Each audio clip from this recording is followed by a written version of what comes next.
रामायण, रामकथा का म्हणून श्रवण करावी या विषयानं काल आपण काही चिंतन केलं. परंपरेनं रामायणातल्या जाणत्या महात्म्यांनी जो क्रम आम्हाला ठरवून दिलेला आहे त्या क्रमानं आपण रामकथेमध्ये प्रवेश करतो आहोत.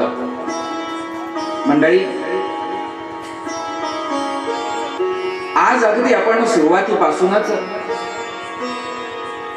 गोस्वामी तुलसीदासजी महाराजांनी जे रामचरितमानस आम्हा सर्वांसाठी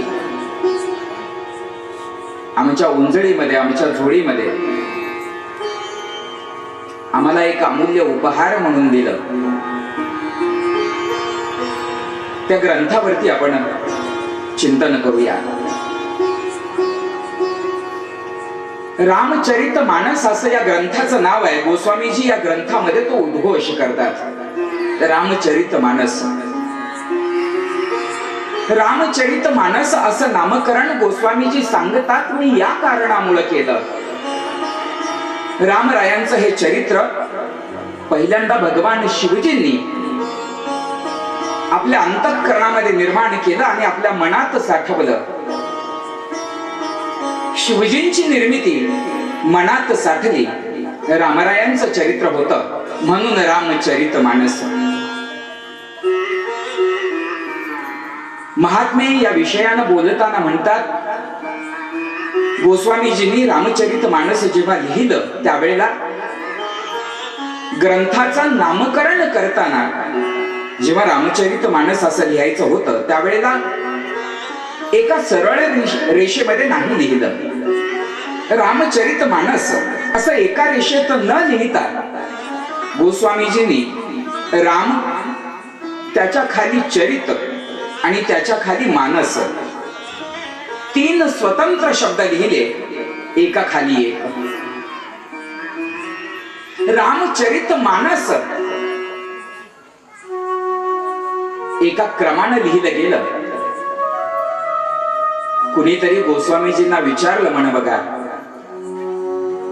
गोस्वामीजी, रामचरितमानस असं नामकरण करताना आपण सरळ रेषेमध्ये हे नामकरण जे आपण केलेलं आहे ते न लिहिता एका खाली एक का म्हणून लिहिलं? त्यावेळेला प्रत्यक्ष असेल अप्रत्यक्ष असेल, गोस्वामीजींचं अंतःकरण विचारणाऱ्या त्या सात्विक माणसाला सांगत झालं. गोस्वामीजी म्हणाले, बाबा रे, या ग्रंथाचं जे नाव आहे ना ते नाव सुद्धा रामरायाच्याकडे जाणारी एक शिडी प्रदर्शित करतं. या पायऱ्या आहेत राम तत्वापर्यंत जाण्याच्या. सगळ्यात वरच्या बाजूला राम, त्याच्या खालच्या बाजूला चरित आणि त्याच्याही खालच्या बाजूला मानस. पहिलीच पायरी खालून सुरुवात करायची असते. खालून सुरुवात करताना पहिली पायरी येते मानस, आमचं मन. काल मन या विषयानं आपण काही बोलते झालो आहोत. जायचंय ना राम तत्वाकडं, जायचं आहे ना शिवतत्वाकडं, जायचं आहे ना चैतन्य तत्वाकडं, जायचं आहे ईश तत्वाकडं. रामरायांची भेट व्हावी असं वाटत असेल तर पहिली शिडी आहे मानस, आमचं मन. आमचं मन अगोदर शुद्ध होणं अपेक्षित आहे. आमचं मन अगोदर सुंदर होणं अपेक्षित आहे. आमचं मन अगोदर चांगलं होणं अपेक्षित आहे. आमचं मन अगोदर निर्विकार होणं अपेक्षित आहे. पहिल्यांदा मन, मानस. एकदा मानस चांगलं झालं की मग दुसरी पायरी येते चरित्र. चरित्र आपोआप सुधारत. चरित्र अगोदर सुधारलं जात नाही. संस्कार करायचा असतो मनावर. मानस संस्कारित झालं की दुसऱ्या पायरीला आपोआप चरित्र येतं मनावरती. चांगले संस्कार झाले आपोआप चरित्र चांगलं प्रकट होऊ लागतं.